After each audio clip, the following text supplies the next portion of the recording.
Hi, my name is Kim Murray, but most people call me by my nickname of Skip. In 2020, I suffered a mental health crisis and required professional services.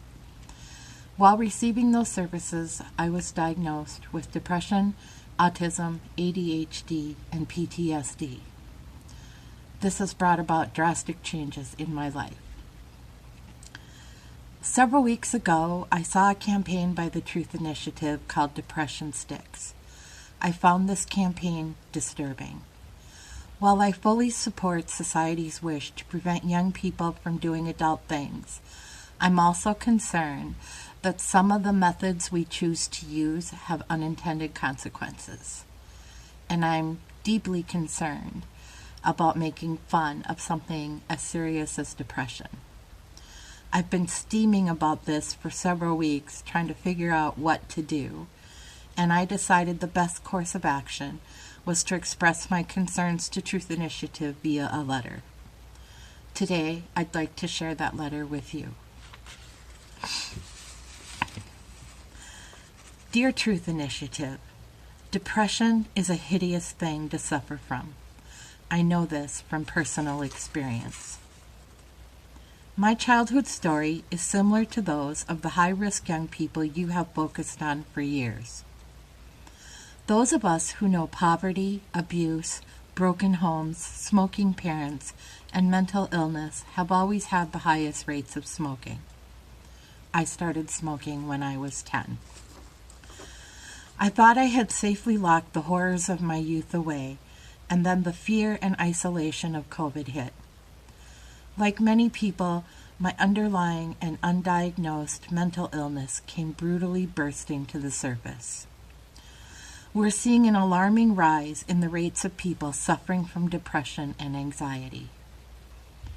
Most concerning to me is the rise in the number of kids facing the daunting reality of depression and the rise in suicide attempts by young people. While most of you begin your day with the decision of what to wear, I force myself to get out of bed and try to find a reason to not want to die. Depression didn't announce itself, it just quietly grew, and while it grew, it changed my thought processes. Without seeing the dangers of my thoughts, it became normal for me to start planning my death. Depression affects all aspects of my life. Some days I can barely function. I have good days, but life provides so many triggers, and the depression keeps haunting me, ruling my life and robbing me of my ability to be happy. I'm not alone in my struggles with depression. There are millions of people facing the same challenge. I was shocked the first time I saw your Depression Sticks campaign, and then I became angry. How could anyone find it funny to create a parody about something as challenging as depression? Then I thought maybe you knew something I didn't know, so I went to your website. It was disappointing to learn you didn't have proof of your claims. I reached out to others who suffer from depression and shared your campaign with them. All of us are angry and disgusted. Depression isn't a joke. It's a life-threatening mental illness that causes death every day. The lives of the young people you're trying to influence aren't a joke either. Your campaign stigmatizes those of us battling depression, and it lessens the public's perception of the severity of what we're facing. Kids are suffering. The world has been turned upside down by COVID, and many kids have lost all semblance of what was a normal life.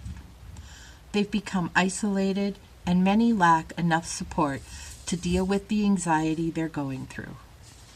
Their parents have had a rough time too.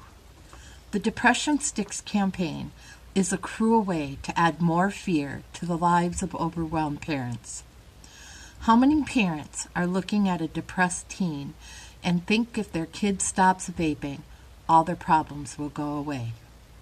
Now the media is picking up on this, spreading more fear and adding to the anxiety parents are already feeling.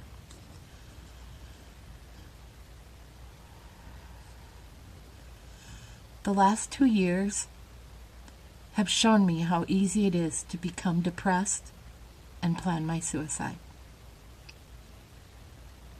My fear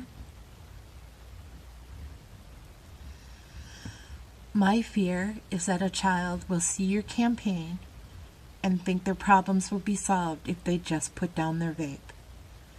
If that child withdraws and dies from suicide, who's responsible for their death? Please stop this hurtful campaign. Spend the money on programs to connect kids to each other and to connect them with positive role models. Educate them about depression and make sure they know the warning signs. And please make sure they know what resources are available when they need help. With a voice as powerful as yours, you could help children facing a mental health crisis. You could save lives by sending a better message to young people, and maybe even the life of someone you love. No one should die in isolation and despair, and certainly not a kid battling depression that also vapes. They can't take the steps to save their life without first being given accurate information about the demon of depression they're confronting. That child deserves the truth. And truth is the legacy you were built on. Thank you for your time. Skip Murray, Brainerd, Minnesota.